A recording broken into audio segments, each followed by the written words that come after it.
They always tell you they the prince or they the this, they all full of shit. They just own a business where they make a lot of money. This guy really got engaged to the Princess Al Maktoum of Dubai. You and your fiance, don't mess up. So this is the daughter of the ruler of Dubai, and apparently she used this controversial rule on social media. This was like, I got an opportunity for you. I don't have the money for you, but I got the opportunity. Good for a loan. I go to French Montana and get a loan now. Like, I'm good for the loan. That ain't even 188 million. That's trillions. He's part of a, yo. You know, so I usually do my homework. I'll find somebody who knows somebody or something. Give me some information, like, who is it? Like, who is he? And, you know, Frenchie, they got me the tape. They got me the tape of his mother's house, where his mom's work at. You know what I'm saying? The other cribs, the studios, stuff like that. That's the Cali tape. Right. Okay. I had all of it. Fat Joe just opened up about French Montana's wedding, and you already know when Joey Crack starts talking, the whole culture pays attention. When one of the realest in the industry decides to speak on a moment like this, it's bigger than gossip.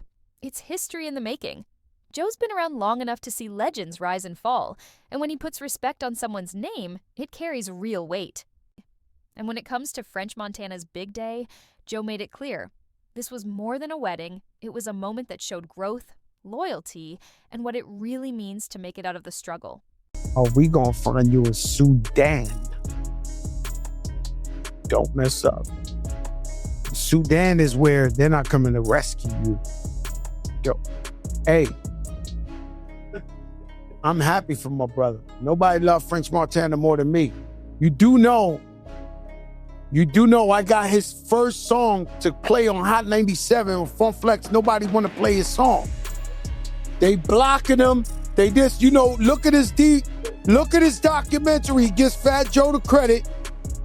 He's from the Bronx. I know him. Fat Joe stressed that French Montana has to move carefully.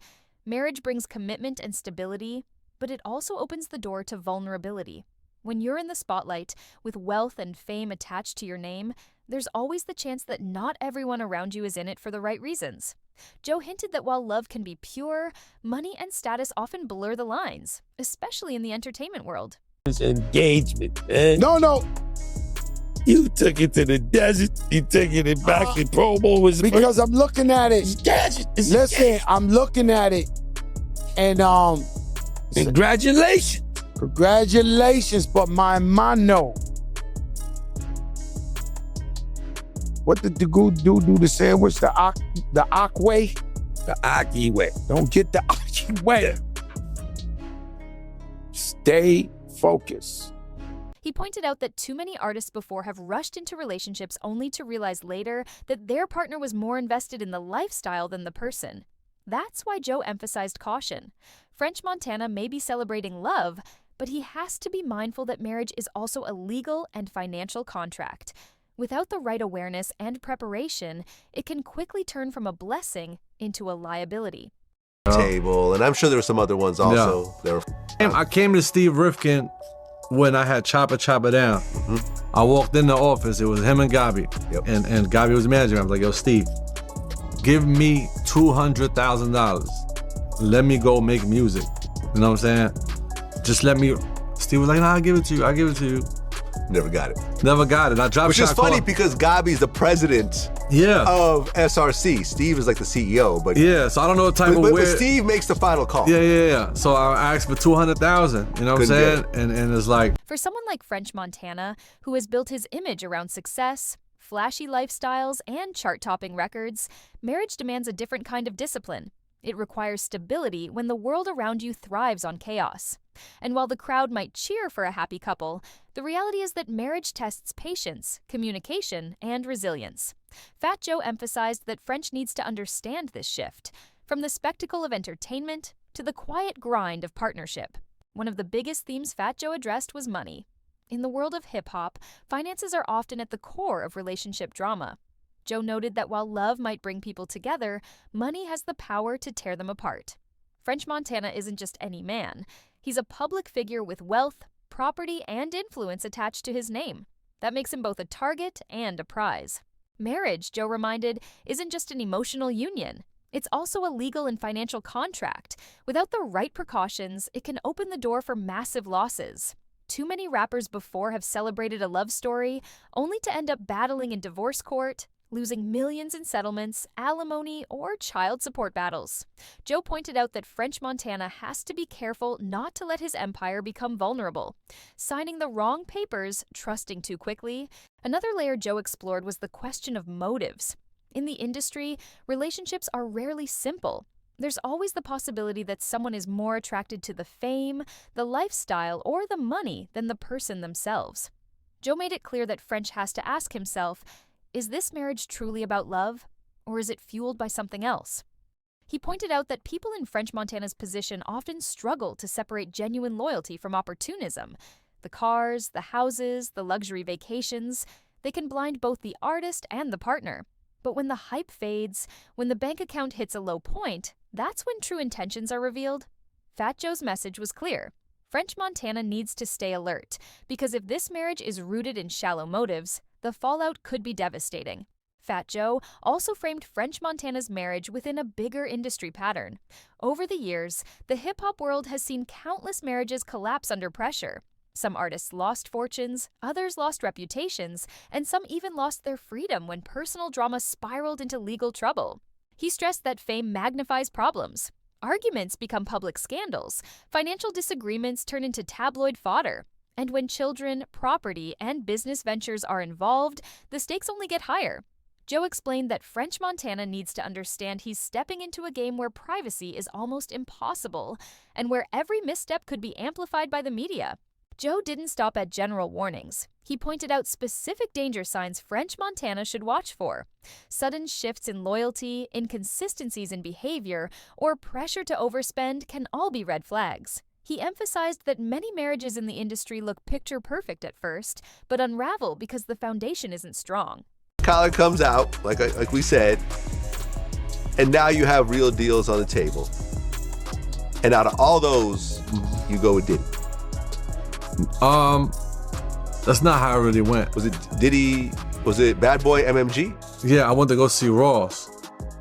And Ross was like, I got an opportunity for you. I don't have the money for you, but I got the opportunity. I guess because the same thing Meek did, the same thing Wale did. I guess whatever the way the situation, his label was, he wasn't trying to give me the money I wanted. And I wanted like a whole bunch of money. But he was like, look, let's do it like this. Let's call Puff. Let's get him to give you the bag.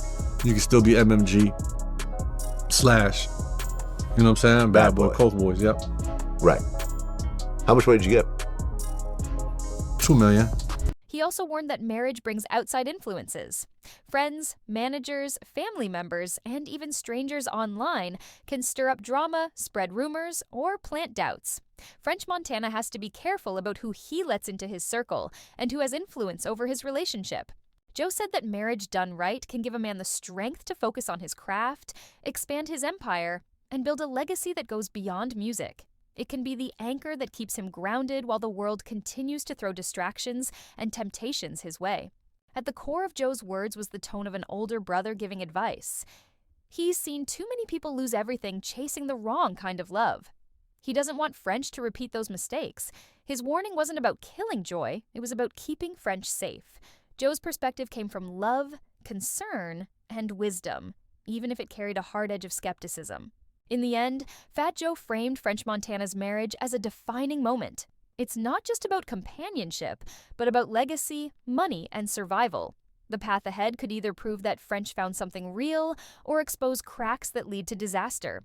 Joe also focused on loyalty and respect as the cornerstones of any lasting marriage. For French, that means paying attention to the little things.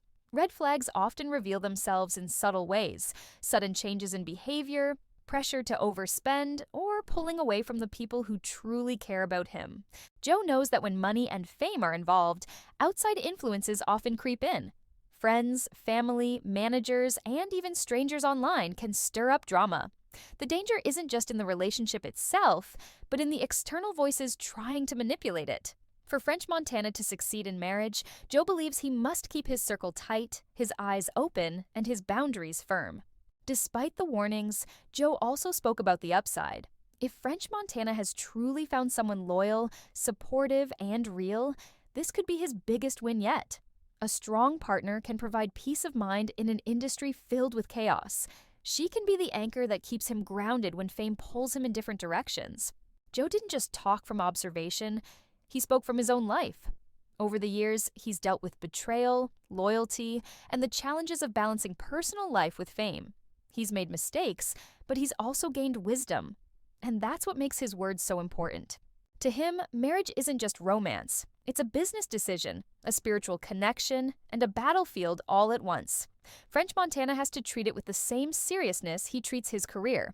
Contracts, trust, and strategy matter just as much as affection. Ultimately, Joe framed this marriage as a legacy move. French Montana is no longer just a rapper chasing hits. The choices he makes now will determine how he's remembered. If the marriage thrives, it becomes proof that love and loyalty can exist in hip-hop. If it collapses, it could cost him money, reputation, and peace of mind. Joe's warning was simple but heavy. Don't gamble with your future. When Fat Joe speaks on something, it always carries a different kind of weight. He's not just another rapper throwing opinions around. He's a veteran of the culture, someone who's navigated the highs of platinum records and the lows of betrayal and financial ruin. For decades, he's survived in an industry designed to chew artists up and spit them out. That experience gives his words a level of credibility that younger voices simply don't have. So, when Fat Joe took time to talk about French Montana's marriage, it wasn't about congratulating him for a pretty wedding or reposting pictures from social media. It was about sending a message rooted in survival, loyalty, and the real dangers of tying yourself legally and emotionally to someone when you're in the spotlight. He's seen how marriages can either stabilize an artist's life or completely destroy it. And that's why his take on French Montana's new chapter is so critical. To understand why this marriage matters so much, you've got to look at French Montana's path. He didn't come into the industry with everything handed to him. He built his career off hustle, dropping DVDs, grinding through mixtapes, and working his way into the mainstream. That grind gave him success, but it also came with scars. French has seen betrayals, industry politics, and endless rumors.